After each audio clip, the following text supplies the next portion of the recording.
মোক নালাগে টিকেট দিয়ক, জালুকবাৰীৰ পৰা প্ৰদ্যুৎ বৰদলৈক দিয়ক, চিফ মিনিষ্টাৰ পদ এৰি দিয়ক। দম আছে যদি আজি তেওঁ ঘোষণা কৰক। মই প্ৰত্যাহ্বান জনাইছো, হিমন্ত বিশ্ব শৰ্মা যদি দম আছে জালুকবাৰীৰ মুখ্যমন্ত্ৰী পদ দে। পুৰণা বিজেপি মোৰ পিছত তেওঁ যুৱ মৰ্চাৰ সভাপতি হৈছিল। স্বয়ং আমাৰ প্ৰভাৰী বৈজয়ন্ত পাণ্ডে ডাঙৰীয়া, স্বয়ং হৰীশ দ্বিবেদী ডাঙৰীয়া, স্বয়ং ৰবীন্দ্ৰ ৰাজুজী ডাঙৰীয়াই কৈছিল যে ছাৰ্ভেত যি হ'ব ছাৰ্ভে মতে হ'ব। আৰু মোক নতুন দিল্লীত যোৱা পৰহি আমাৰ ৰাজ্যিক সভাপতি মোদীয়ে কৈছিল যে নাম্বাৰ 1ত আপোনাৰ নাম আছে। তাৰপিছত আজি মোক টিকেট দিব নোৱাৰাটো এই পুৰণা বিজেপিৰ তেওঁলোক যে ধৰাশয়ী হৈ গ'ল এই কংগ্ৰেছীৰ হাতত, সেইটো আন এটা দুখ লগা বিষয়।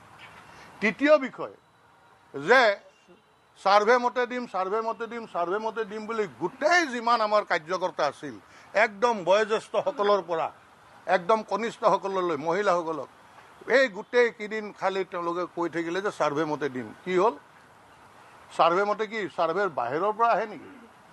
আজি যিটো প্ৰদ্যুৎ বৰদলৈ, আজি সেই প্ৰদ্যুৎ বৰদলৈ যে আজি দিলে, তেওঁ কি ছাৰ্ভেত নাম আছিল নেকি?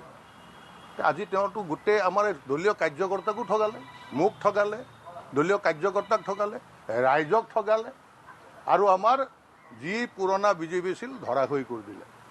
আৰু সেইকাৰণে মই আপোনালোকক এটাই ক'ব বিচাৰিছোঁ যে যদি ঘৰত জুই লাগে তেতিয়াহ'লে সেই ঘৰখন বচাবৰ কাৰণে ঘৰৰ মানুহে ঘৰৰ ভিতৰত সোমাই নাথাকে, দৌৰা দৌৰি কৰে, ওলাই আহে বাহিৰলৈ, ওলাই আহি হাতত যি পায়, কুঁৱাৰ পায়, পানী পায়, বালি পায়, মাটি পায়, মুঠতে ঘৰটো বচাবৰ কাৰণে সেইবিলাক দি হ'লেও কষ্ট কৰে।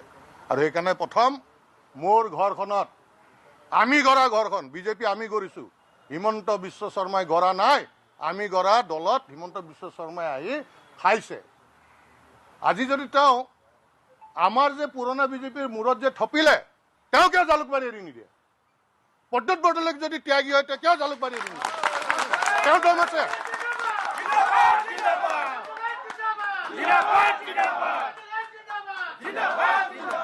দম আছে, দিয়ক আজি তেওঁ। মোক নালাগে টিকেট দিয়ক, জালুকবাৰীৰ পৰা প্ৰদ্যুৎ বৰদলৈক দিয়ক, চিফ মিনিষ্টাৰ পদ এৰি দিয়ক। দম আছে যদি আজি তেওঁ ঘোষণা কৰক। মই প্ৰত্যাহ্বান জনাইছো, হিমন্ত বিশ্ব শৰ্মা যদি দম আছে জালুকবাৰীৰ মুখ্যমন্ত্ৰী পদ দে। ৰাজনৈতিক চলাইছে, গৰু চিণ্ডিকেটটো চলাইছেই, কয়লা চিণ্ডিকেট চলাইছে, চব বালিৰ চিণ্ডিকেটৰ পৰা পলিটিকেল চিণ্ডিকেট চলাইছে এজিবিৰ কেইটামান ভণ্ড জাতীয়তাবাদীক লগত লৈ, এটা ভণ্ড জাতীয়তাবাদীক লগত লৈ আজি তেওঁলোকে চলাইছে। মোৰ দুখ লাগিছে, আজি মোৰ মনত পৰিছে 1999 চন, একদম সফল ডেকা ল'ৰা।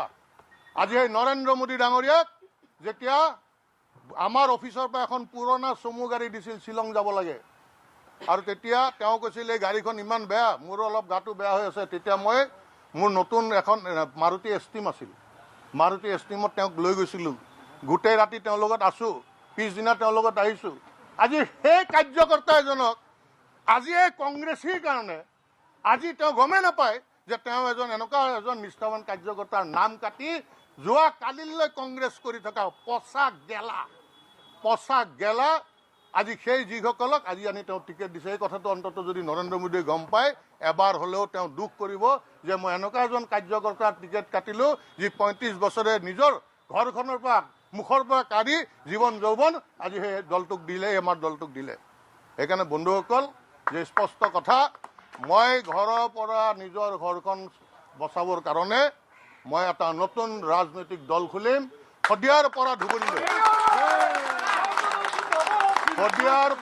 ধুবুৰীলৈ আমাক যিমান আমাৰ কাৰ্যকৰ্তাক উপেক্ষিত হৈ আছে, আজি যিমান কাৰ্যকৰ্তাৰ বাবে আজি বিজেপিৰ দল আজি পাৱাৰত আছে, যাৰ কাৰণে আজি এইসকল কংগ্ৰেছী আহি আমাক লাহে লাহে নোহোৱা কৰি আমাক ধ্বংস কৰি নিজে গোটেই মানে অধিগ্ৰহণ কৰি ল'লে, তাৰ বিৰুদ্ধে মাত মাতিবৰ কাৰণে।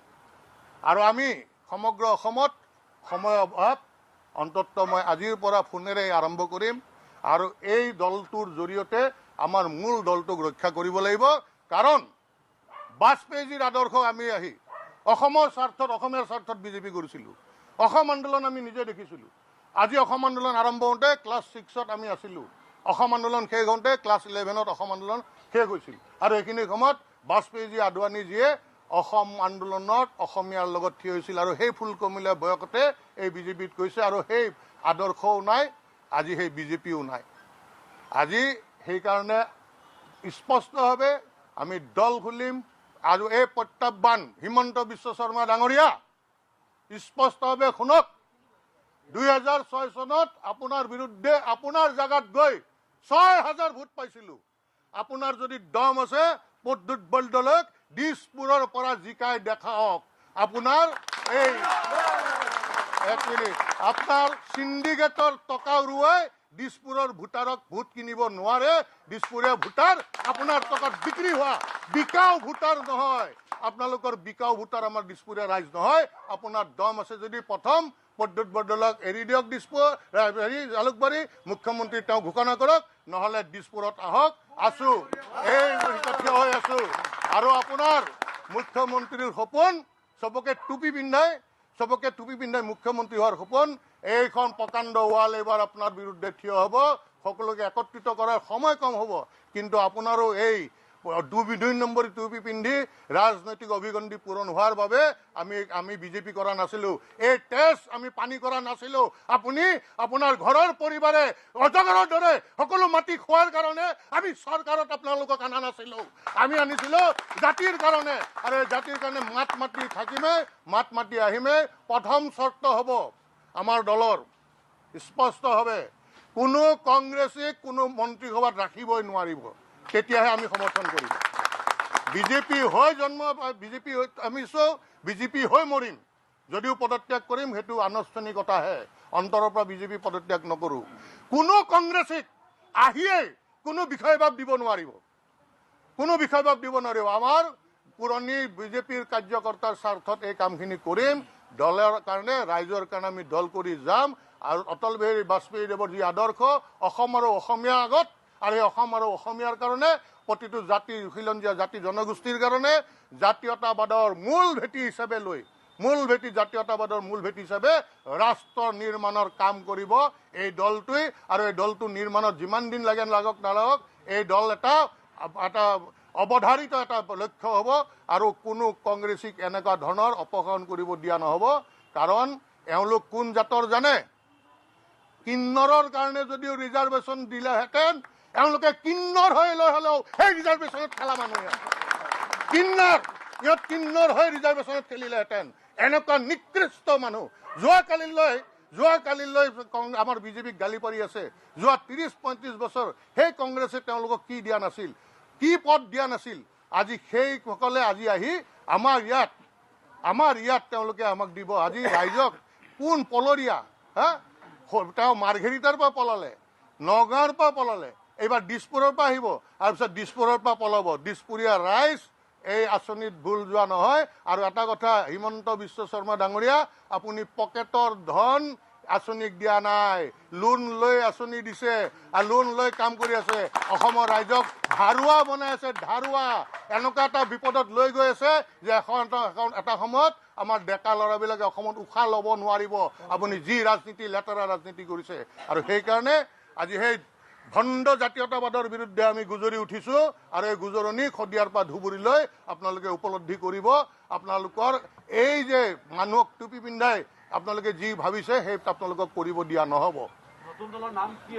নাই, নিশ্চয় আপোনালোকে ইমান কম সময় যাতে কোনো একো কৰিব নোৱাৰে, সুন্দৰকৈ বৈতৰণি পাৰ হ'ব পাৰোঁ, তাৰে মানে ৰাজনীতি কৰি আছে।